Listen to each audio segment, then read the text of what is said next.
Abundance, guys, kasaganaan, pagpabala, blessings, no? Teach me the way of gratitude and prayers. So, kung mapapansin nyo, ay, andyan na agad yung keyword, guys. Gratitude and prayers. So, and paulit-ulit ako dyan, guys, tuwing sinasabi ko sa inyo, kailangan nasa receptive energy kayo, paano nyo ma-attract yung mga blessings sa buhay nyo. Gratitude, guys, pagpapasalamat, okay? If you're always complaining and complaining and complaining, pag palagi kayo nagrereklamo sa buhay nyo, ay nako, ang hirap naman ng buhay ko.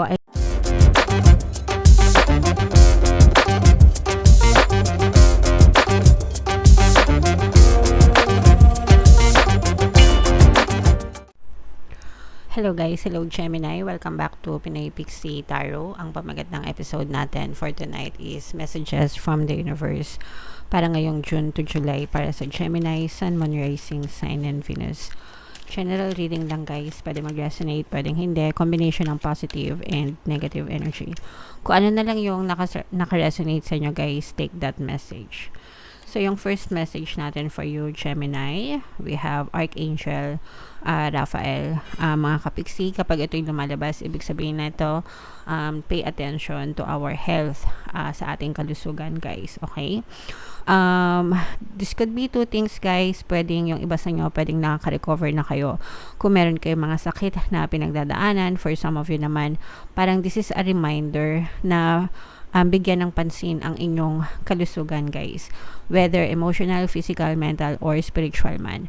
Pero this is something that we shouldn't take for granted, guys, no? Palagi ko kayong nire-remind na pagdating sa kalusugan, always magpa-check up, kumonsulta sa mga manggagamot, sa mga doktor, kasi sila yung may kakayahan na makaalam kung ano talaga yung pinagdadaanan nyo. They have the right knowledge, the right skills, the right tools, no? And sila din yung makakapagbigay ng karampatang lunas sa inyo, mga kapiksi. So, this is a reminder, guys, no? To take care of your health, mga kapiksi. Another message, Gemini. Vacation. Okay, so kakatapos lang ng summer, guys, 'di ba? Tapos na yung El Nino, thank God. Ngayon naman malapit na, nagsimula na yung tag-ulan, rainy season, pero hindi pa naman masyadong madaming ulan. So, if you're planning for a vacation, this might be the best time for you na humabol, no, dun sa mga hindi nakapagbakasyon ng summer. Anytime naman, guys, na gustuhin nyo, at saka hindi nyo naman kailangan mag-travel or lumabas, di nyo kailangan gumastos, no? Ang kailangan nyo is magpahinga, mag-relax, mga kapiksi. Yun yung importante. Kasi kailangan nyo makapag-recharge ng inyong energy. Ganyan, makapag-cleanse na rin. At the same time, para ma-unwind kayo, ma-distress kayo, guys. Para sa inyo din yan, para mas maging productive kayo. So, kung may pagkakataon kayo, guys, magbakasyon kayo kung kinakailangan. Kung feeling nyo naman hindi, edi okay lang, mga kapiksi. Another message for you, Gemini. Competition, summon courage, and self-confidence, no? Magtiwala ka sa sarili mo.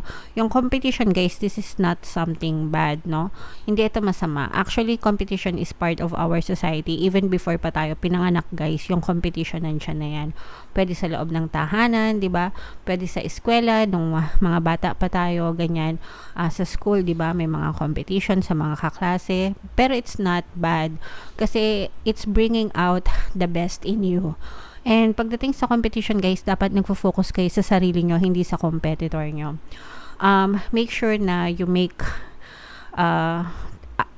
the best out of each competition, di ba? Pagalangin mo yung sarili mo, pagalangin mo yung kakayahan mo, di ba? So, wag na wag kayong manghihila ng ibang tao pababa para lang maging maganda yung tingin nyo sa sarili nyo. Yun yung masama, guys. Yung gumagawa kayo ng masama dahil sa competition. Okay? May balik yan. May masamang balik yan palagi. Next message, guys, for Gemini. Confrontation, mga kapiksi, pick your battles wisely. So, hindi lahat ng gulo, hindi lahat ng mga bagay pinag-aaksihan ng energy. Don't waste your energy doon sa mga bagay, sa mga tao, sa mga sitwasyon na toxic, na hindi naman, wala ka namang benefit, no? Yung mga ganon, dinededma na lang, pinagwawalang bahala na lang mga kapiksi. Yung energy nyo, very important yan guys. So make sure na ginagamit nyo siya sa mabuting paraan, sa kapaki-pakinabang na paraan, yung magbe-benefit kayo at yung mga mahal nyo sa buhay. Hindi yung sinasayang nyo or inaaksaya nyo sa mga tao or bagay na makakasira sa inyo. Okay? Another message guys, cheer up, live in the moment, mga kapiksi, always be happy, maging masaya. Yung past, tapos na yun guys, nakaraan na yun, so wag na nating balik-balikan. Yung future, wala pa yan guys, na hindi pa yan nangyayari. So we only have our present situation, present moments right now, so be happy with what we have. Kahit na hindi masyadong kagandahan guys, no, yung nangyayari sa atin. Yung nangyayari sa atin ngayon guys, resulta pa yan ng inyong mga past dominant thoughts. Pero pwedeng nyo yan mabago sa inyong future by focusing kung ano yung fino-focus ang attention nyo sa inyong present. Kaya make sure na yung present energy nyo, yung present na attention nyo, binubuhos nyo sa mga, again, kapaki-pakinabang na bagay. Don't waste your energy sa mga walang kwentang tao, walang kwentang bagay, walang kwentang sitwasyon. Okay? Always be happy. Sabi nga ni Tinay, guys, happy lang. Comment down below, guys, kung kilala nyo si Tinay. Okay? And then, yung last na message, Gemini, dito sa deck na to. Leadership, set your goals, mga kapiksi, no? Palagi ko kayong ine-encourage guys, na mag-set kayo ng goals, long-term goals and then short-term goals, mga kapiksi. Kasi pagka may goals kayo, nakapagplano kayo, 'di ba? Nagkakaroon ng magandang direction yung buhay nyo and nakikita nyo kung nagkakaroon kayo ng progress, kung umuunlad ba yung buhay nyo, kung paabante ba o paurong, 'di ba? Or kung nai-stuck kayo. Syempre pag napapansin nyo na nai-stuck kayo o kaya naman pabalik, no?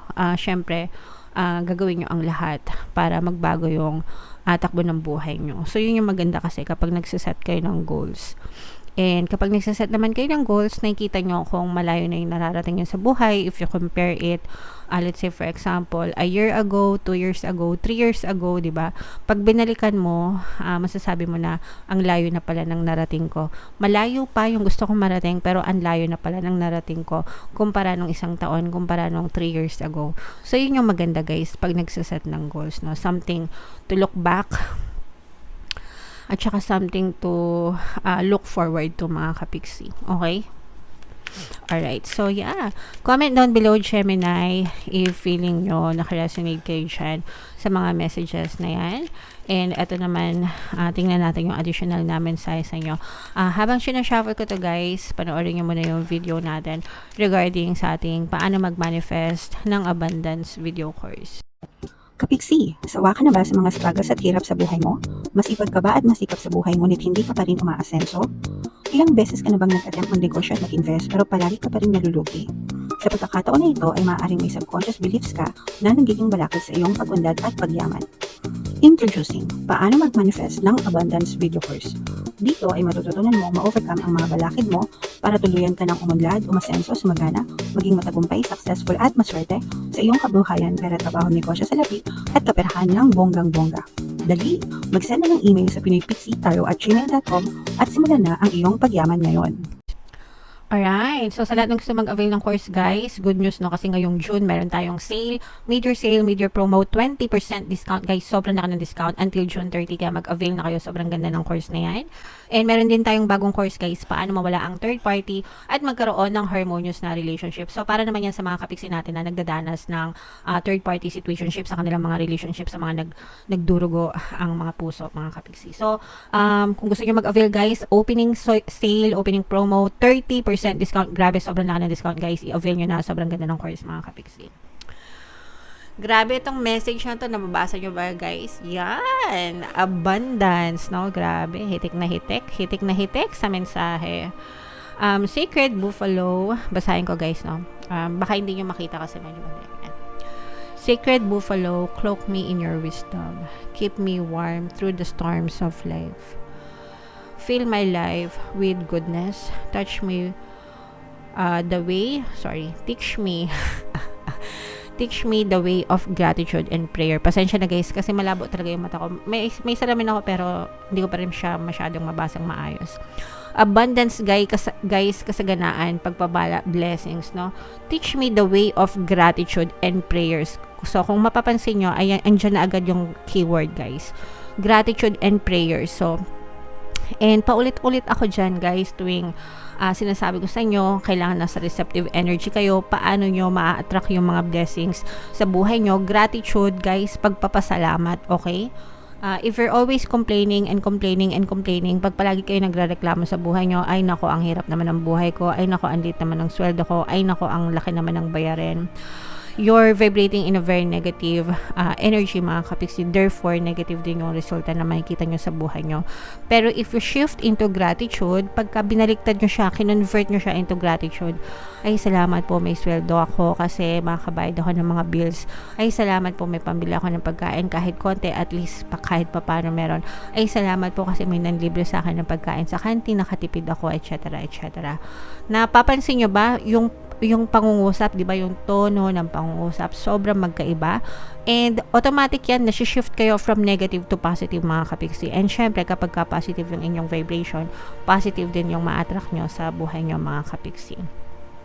So yan yung number 1 key or number 1 susi, no, para ma-attract yung blessing sa buhay, gratitude, pagpapasalamat, and of course prayers and affirmations. Magdasal, mag-affirm mga kapiksi. When you pray, you affirm. When you affirm, you're sending it out to the universe mga kapiksi, okay? So yeah, yun, ganun. And then of course, syempre guys, sinasabayan niya ng hard work, di ba? Maging diligent kayo sa paghahanap buhay, maging masipag at matyaga, no? Yung mga masisipag at matyaga guys, lagi yung pinagpapala.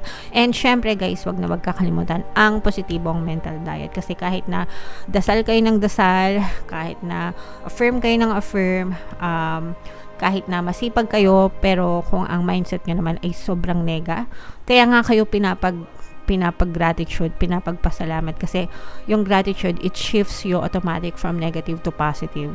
So, ganun na lang ang gawin yung susi, mga kapisi. Always look for things to be grateful for all throughout the day, sa araw-araw na binubuhay ka, no?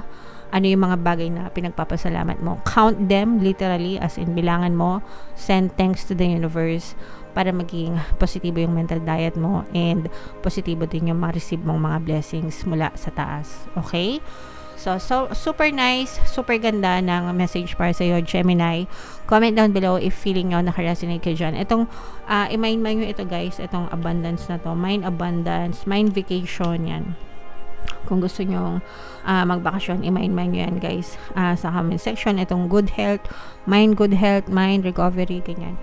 I-mind nyo guys sa comment section. Okay? Ito yung ating mga pampaswerte, subliminal guys, pakinggan nyo para makatulong sa inyo. And ito naman yung ating success stories ng paano mag-manifest ng abundance video course. Click here to subscribe guys, and click here to join our membership program. Thank you for liking, sharing, and subscribing, and see you again next time. I love you all guys. Have a nice day. Bye-bye.